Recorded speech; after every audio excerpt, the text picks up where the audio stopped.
Kyle Owens built his company from the ground up, but lately something felt off. Sales were steady, yet customer complaints had increased. Employee turnover was higher than ever, and when he asked his district managers why, they fed him the same excuses: people just don't want to work anymore. Kyle wasn't buying it. His business had expanded to 9 locations and he had prided himself on treating employees well, but something was broken and he needed to see it for himself. So he made a decision. He'd go undercover. Kyle had never personally met most of the employees at the store level. He trusted his managers to do their jobs, but maybe that was his mistake. He had hired a professional makeup artist to age him up, making him look about 20 years older with graying hair, wrinkles, and a slight limp. He dressed in second-hand clothes, wore thick glasses, and applied for a janitorial position at one of his locations under the name Ken Owens. When he arrived for his first shift, the store manager, a man named Rick, barely looked at him. "Janitor, right?" Rick muttered, flipping through some paperwork. "Mops in the back, clean the bathrooms first." Kyle nodded, keeping his head down. No introduction, no welcome, just orders. As he moved through the store, pushing a mop and emptying trash cans, he kept his ears open. The employees were overworked. There were only 3 people handling the lunch rush when there should have been at least 6.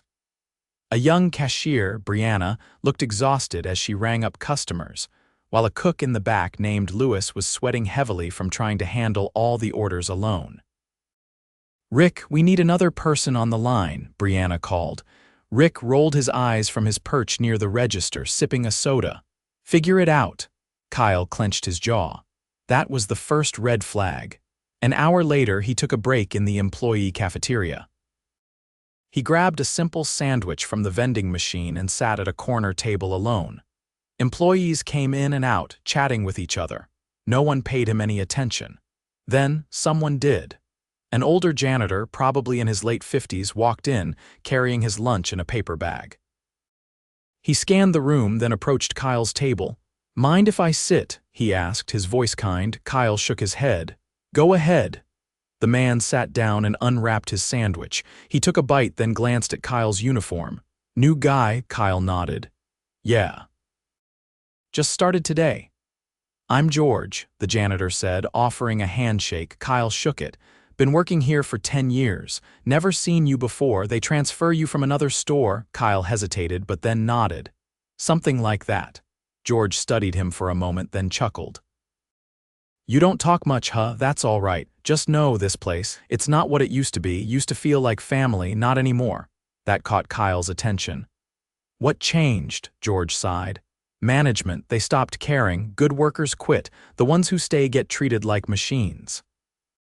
"And Rick, he only looks out for himself." Kyle frowned. "That bad?" George nodded. "Worse. But hey, you'll see for yourself soon enough." Kyle didn't respond, but inside his frustration grew. He had trusted his managers to maintain the culture he had built. If George was right, they had failed him, and he was going to find out just how deep the problem went. Kyle finished his sandwich, his mind racing. George's words lingered. This wasn't just a case of 1 or 2 lazy employees, this was deeper. A broken culture, neglect. A failure of leadership, including his own. He had been too distant for too long. George ate in silence for a moment, then glanced up. "You got kids?" Kyle hesitated, then nodded. "2, grown now." George nodded like he understood something unspoken. "That's good. Family's everything." He folded the wrapper from his sandwich neatly. "You ever work a job like this before?" Kyle chose his words carefully. "Not exactly, but I've been around long enough to know when people aren't happy." George sighed, rubbing his hands together. "Yeah. That's the truth." He leaned in slightly, lowering his voice. "Look, I don't know you, but I'll tell you this: keep your head down. Don't push too hard. Rick, he doesn't like people who ask questions. You cross him, he'll find a way to make your life miserable." Kyle didn't react outwardly, but inside he was taking notes. Rick wasn't just lazy, he was actively making things worse. That meant fear kept people in line. That meant employees didn't feel safe speaking up. That meant Kyle had a real problem. Before he could respond, the break room door swung open. Rick stood in the doorway, arms crossed. His gaze swept the room before landing on Kyle and George. "You two done with your little lunch date?" His tone was mocking, dismissive. "Trash is piling up." "Let's go, Grandpa."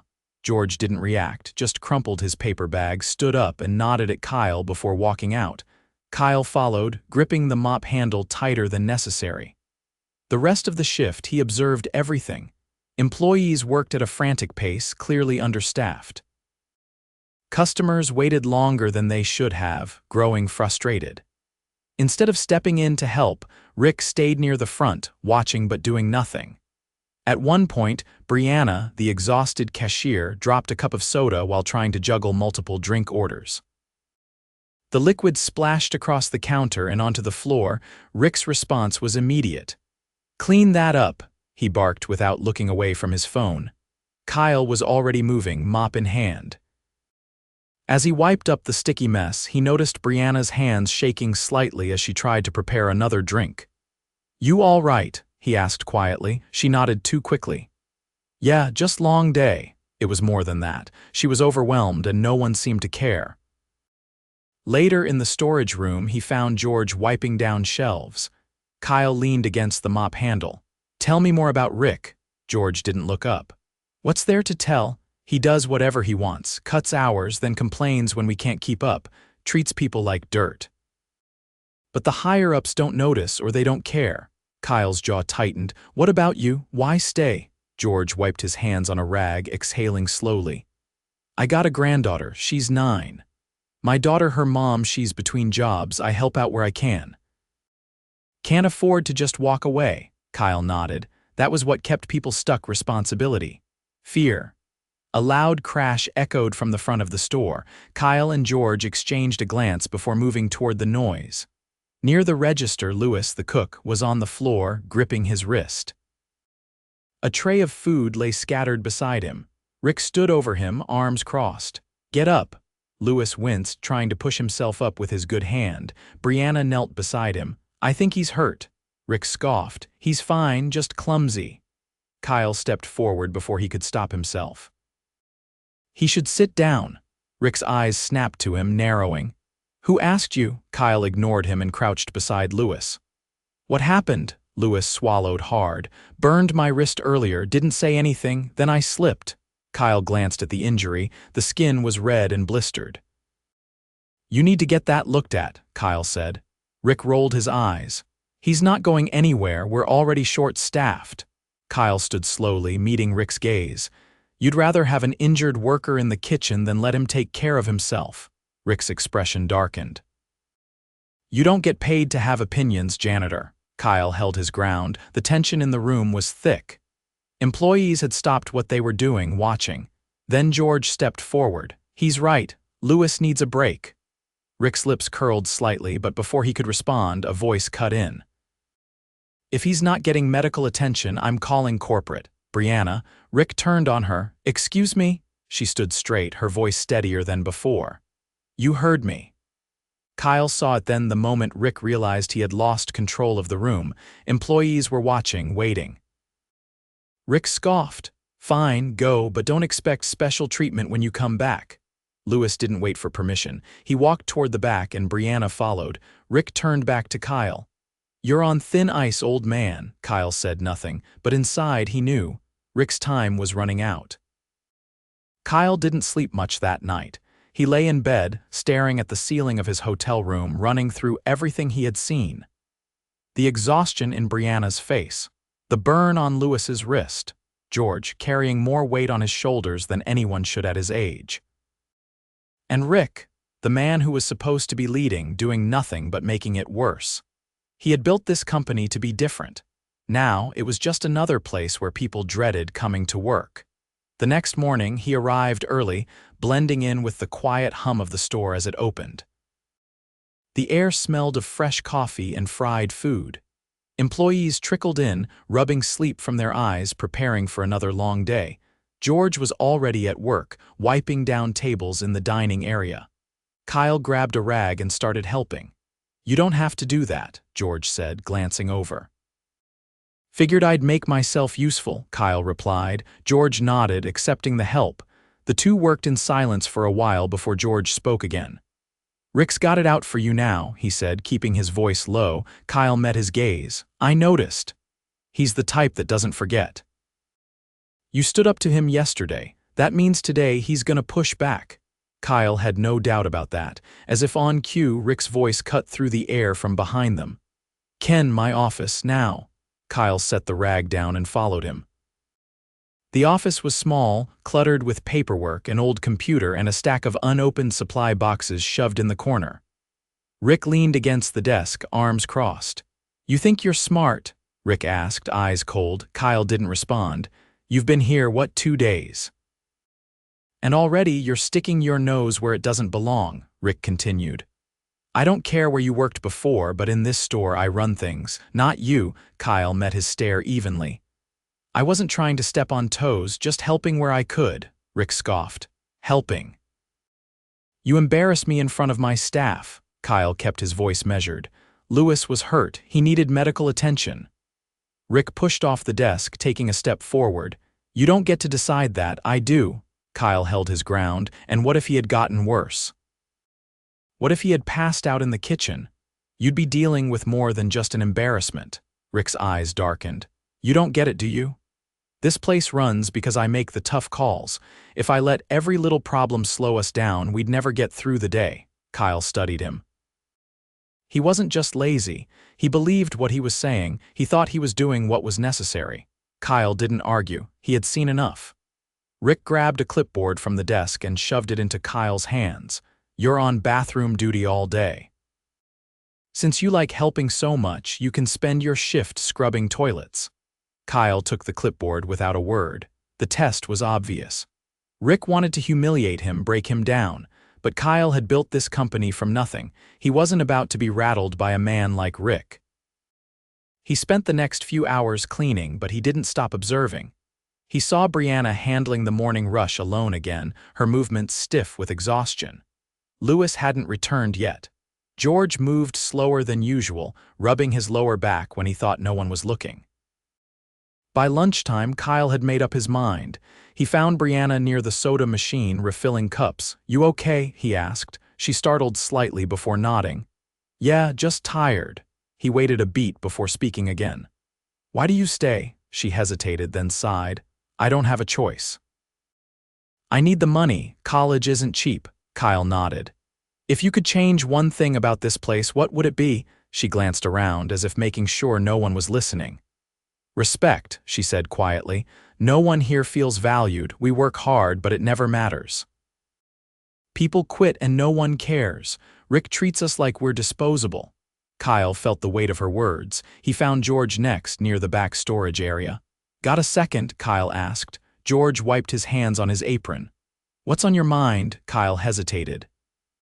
"If someone higher up actually listened, what would you say?" George chuckled, shaking his head.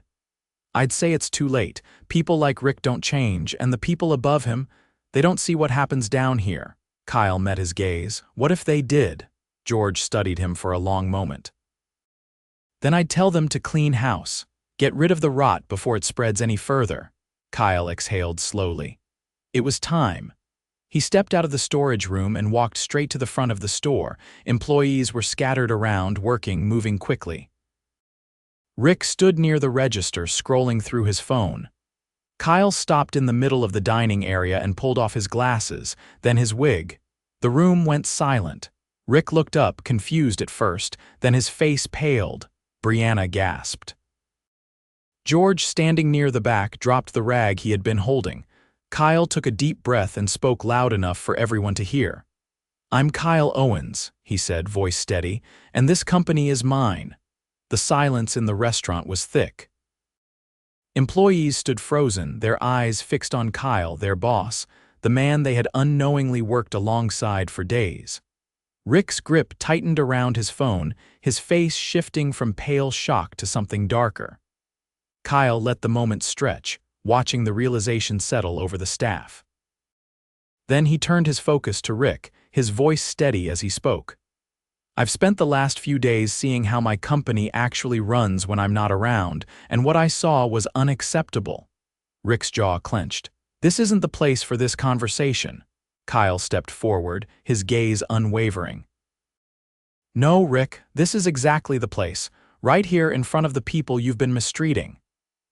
Brianna glanced at George, uncertainty flickering in her eyes. Employees shifted, some exchanging glances, others waiting to see what would happen next. Rick straightened, forcing a laugh that didn't quite land. Look, I don't know what you think you saw, but running a store isn't easy. We're short-staffed. These kids don't want to work. I do what I have to do to keep this place running. Kyle's expression didn't change. That's your excuse. That's why Lewis had to work through an injury. Why Brianna is handling more than she should. Why George, a man who's been here for years, still has to warn new hires to stay quiet or risk your retaliation. Rick's confidence wavered for the first time. His eyes darted to the employees watching, then back to Kyle. You don't understand what it's like on the ground. You sit in an office while we're out here dealing with real problems. Kyle took another step closer, lowering his voice just enough to make Rick lean in. I built this company from nothing. I scrubbed floors, handled customers, worked night shifts. Don't stand there and tell me I don't know what it's like. Rick tried to regain control, his voice sharpening. You think you can just walk in here and judge my decisions? You don't deal with the daily pressure, you don't have to make the calls I do. Kyle's eyes darkened. Your job was to lead, to support your team, not to break them. Rick's mouth opened, but Kyle cut him off with a sharp shake of his head. You're done here, Kyle said. Pack your things. Rick's face twisted, his composure cracking. You can't just fire me on the spot. Kyle's voice never wavered. I can, and I just did. The weight of those words settled over the room. Employees held their breath, waiting for Rick's reaction. For a moment, he looked like he might argue, but then his shoulders tensed. He set his jaw, shoving his phone into his pocket. You'll regret this, Rick muttered before turning sharply and walking toward the back office. Kyle exhaled, then turned to the employees. Their faces were a mixture of shock, relief, and uncertainty. This isn't just about Rick, Kyle continued, his voice carrying through the space. It's about all of you, the way you've been treated, the conditions you've been working under. That changes today. Brianna blinked as if processing his words. What does that mean? Kyle looked around the room, meeting each employee's gaze. It means from now on you will be treated with the respect you deserve, you'll have the support you need. No more being overworked and ignored. George, arms crossed, studied him. And how do we know things won't just go back to the way they were once you leave? Kyle nodded, respecting the skepticism. Because I'm not leaving this store the way I found it. I'll be making immediate changes, starting with promoting leadership that actually cares about the people working here. Brianna hesitated. Like who? Kyle let a small smile break through for the first time. George. The older man's eyes widened slightly. Me? You've been here for years, Kyle said.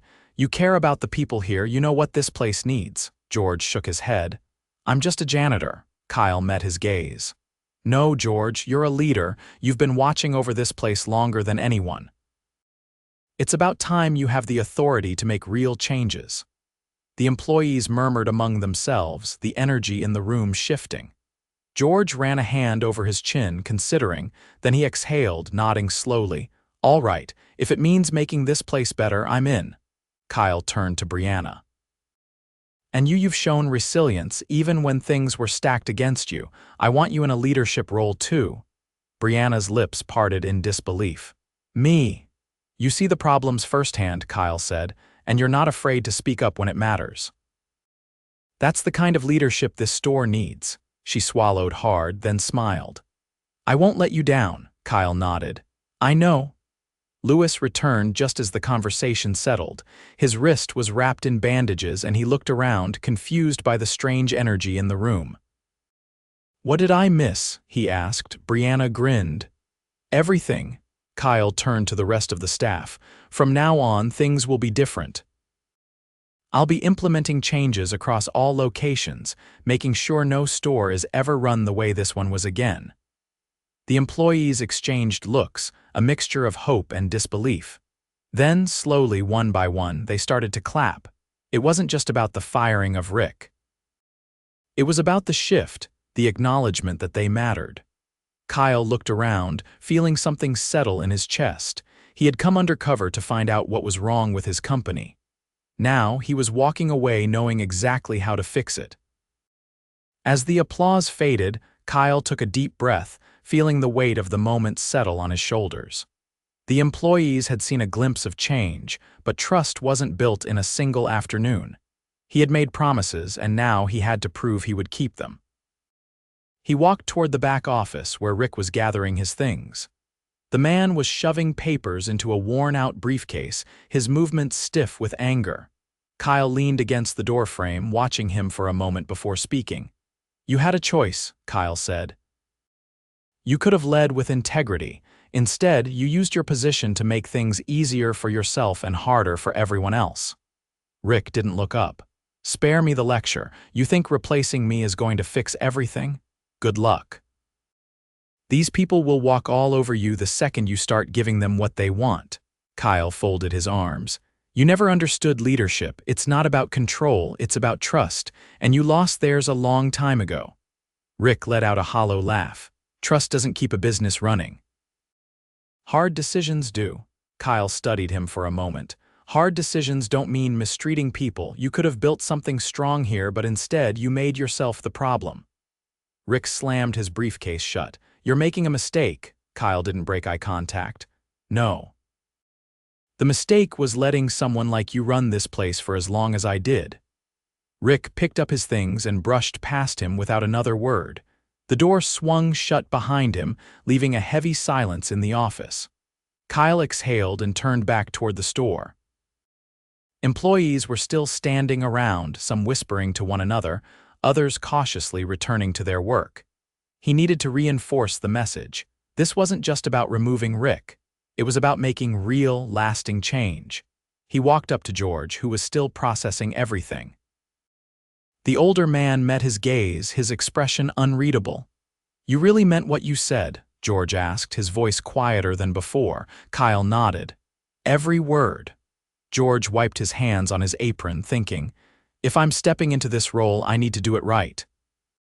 That means making sure these people don't just hear promises but see results." Kyle smiled slightly. "That's exactly why I picked you." George nodded, rubbing his chin. "First thing pay. People aren't going to stay if they're being stretched thin without fair compensation." Kyle had already considered it. "I've been reviewing wages across all locations. That's going to change starting here. No more skeleton crews because we're too cheap to pay for extra hands." Brianna, who had been listening nearby, stepped forward. "And scheduling. We need more structure. People are burning out because shifts are unpredictable and we're always short-staffed." Kyle turned to her. "What would you change?" She hesitated, then squared her shoulders. "Set schedules. If someone needs time off, have a system in place so we're not scrambling last minute. And cross-train more employees so no one person is doing the job of three." Kyle nodded. "Make a list of what you'd need to make that happen. I'll make sure you have the resources." Lewis, who had just returned, joined them. "Kitchen equipment needs upgrades. Some of it barely works, and we waste time fighting with it instead of getting orders out." Kyle took mental notes.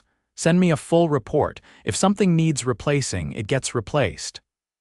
The employees exchanged glances, the skepticism still present but beginning to shift. They had heard promises before, but this was different. Kyle wasn't just talking, he was taking action immediately. George crossed his arms. "And what about the other stores? If this was happening here, it's probably happening elsewhere." Kyle's expression hardened. "I'm going to every location myself. No more trusting reports from people who have their own interests in mind. I need to see what's really going on." Brianna nodded approvingly. "That's how we know you're serious." Kyle looked around at the employees. "This is just the start. I won't be able to fix everything overnight, but you have my word this company is going to be what it was meant to be. A place where people want to work, not one they have to escape from." The energy in the store shifted again. Employees straightened their shoulders a little more, whispered conversations turned into focused discussions. The change wasn't just in words, it was in the way they carried themselves now. Kyle turned back to George. "You ready to lead?" George exhaled, then nodded. Yeah, let's do this right. Kyle extended his hand. George shook it firmly. The work had just begun. But for the first time in a long time, Kyle knew his company was on the right path.